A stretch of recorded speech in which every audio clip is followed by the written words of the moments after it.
Magandang araw mga kaibigan. Bigyan natin ng reaction, opinion ngayon itong post ng ang balita ngayon tungkol sa pagpaparehab. Utos ng Pangulong Marcos. Ipaparehab natin. Sino ang ipaparehab? Tao? Hindi po tao, kalsada. Marcos Jr. agarang ipaparehab ang mga sinira ni Owan. Agad na pinag-utos ni Pangulong Marcos Jr. sa DPWH ang rehabilitasyon ng mga nasirang kalsada at tulay matapos ang pananalasa ng Super Typhoon Uwan.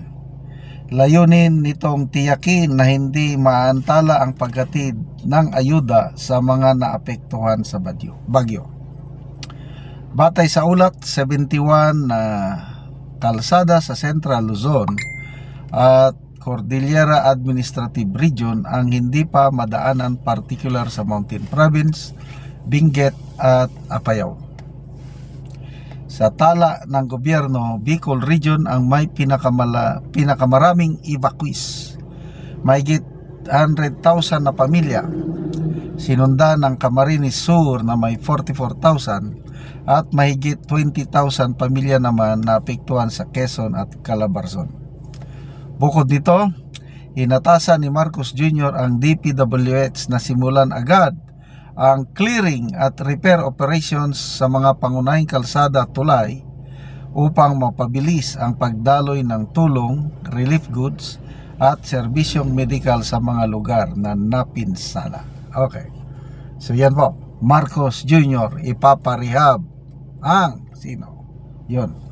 So, speaking of Owan, salamat naman dahil nakapaghanda ang gobyerno. Kung mayroon mang namatay, kakaunti. Wala pa akong na-monitor na na-monitor na nasawi. Yan lang, mga nasira na mga tulay, kalsada, crops. Okay lang yan. Normal yan. Sa mga nadadaanan ng bagyo, ang mahirap yung buhay.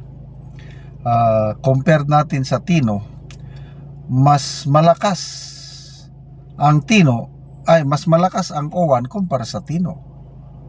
So, bakit maraming casualty ng Tino? Bakit kakaunti dito sa Owan? Because of preparation. Sa Tino kasi, una, ang presidente walang ginawa. Hindi man lang nag-convene ng NDRRMC. Kumpiyansa ba?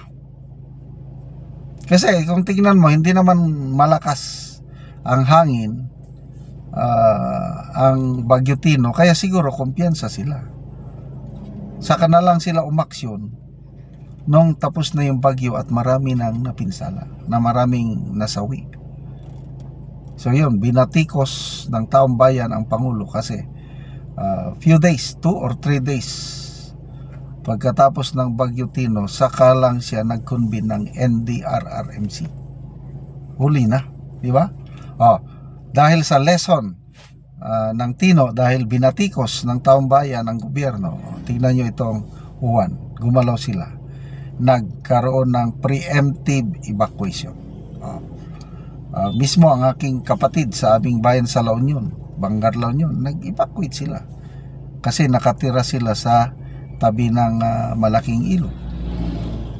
Dahil sa preemptive evacuation, yun, minimize casualties. Kaya nga, yung sabi ng Pangulo na tanggapin nyo na yan, new normal na yan, wala na tayong magagawa. I do not agree. May magagawa po tayo. Tingnan nyo, panahon ni Tatay Digong, every time na may bagyo, napaka, anong tawag doon? Preemptive yung measures, hindi yung reactive. Malayo pang, paparating pa lang bagyo, naka-stockpile na ng mga rescue equipment, naka-ready na, mga relief goods, naka-ready na sa dadaanan ng bagyo. Kaya, makita mo, walang masyadong issue tungkol sa bagyo-bagyo, flood control, panahon ni Tatay Digong. Ang mga issue lang nila noon, yun lang, war on drugs. Ngayon, grabe ang issue sa ito. So, salamat naman at ipaparehab ka agad. Sana mabilis.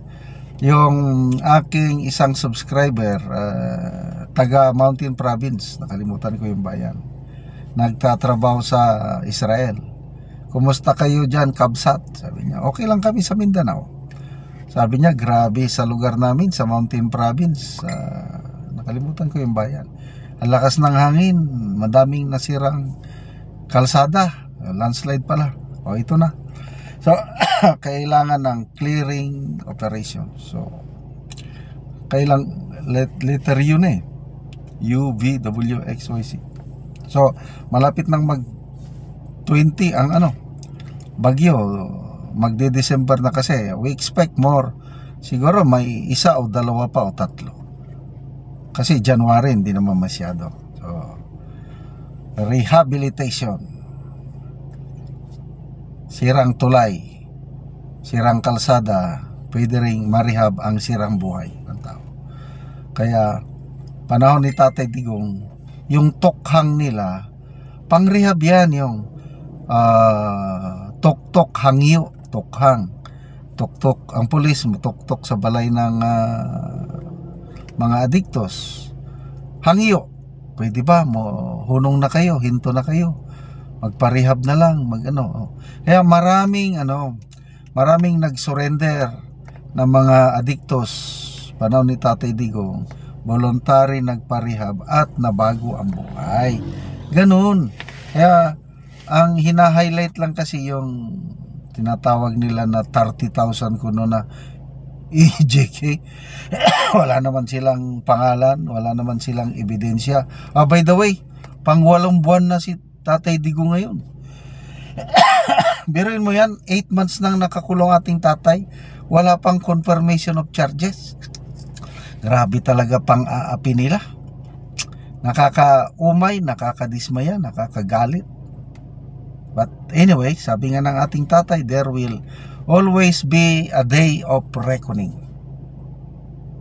Darating din ang panahon, ang Gaba Dili Magsaba ang gumawa nito sa kay Tatay Digong yung Gaba. Kaya pagpatuloy po nating ipagdasal ang ating Tatay Digong comfort, salvation.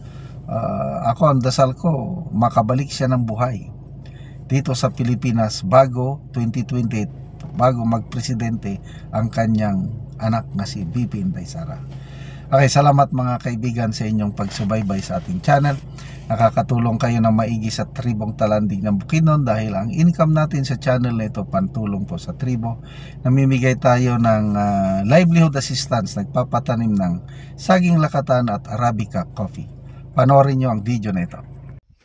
Maing buntag na ako karon dere sa kapian ni Kuya Chari. Kay mag-abono siya sa iyang kape nga nagtulo na ka bulan. So tulo ka bangag tag isa ka kutsara, so wala man siya kutsara, so na-estimate lang niya ang isa ka kutsara. So tulo ka bangag well grow ang ginaabono.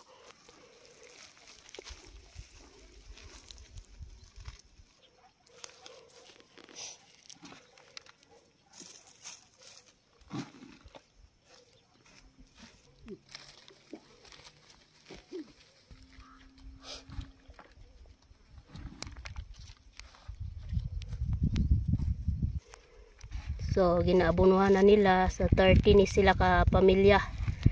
So nagkabat ang seedling sa 16,900 nga kape nga seedling. So humanog abono siya, so mag-spray na pod karon.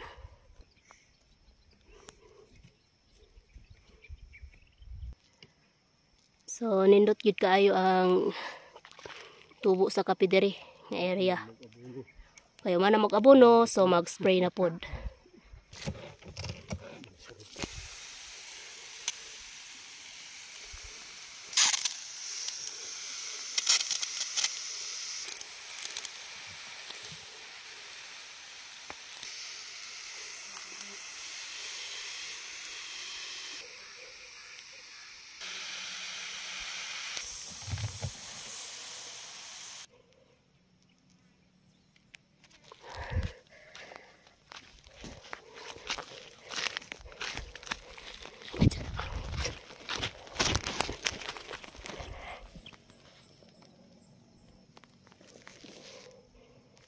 Salamat sa Ginoo sa nag-sponsor nga naa ko ikasuporta sa akong anak. Sige kuya, salamat pod.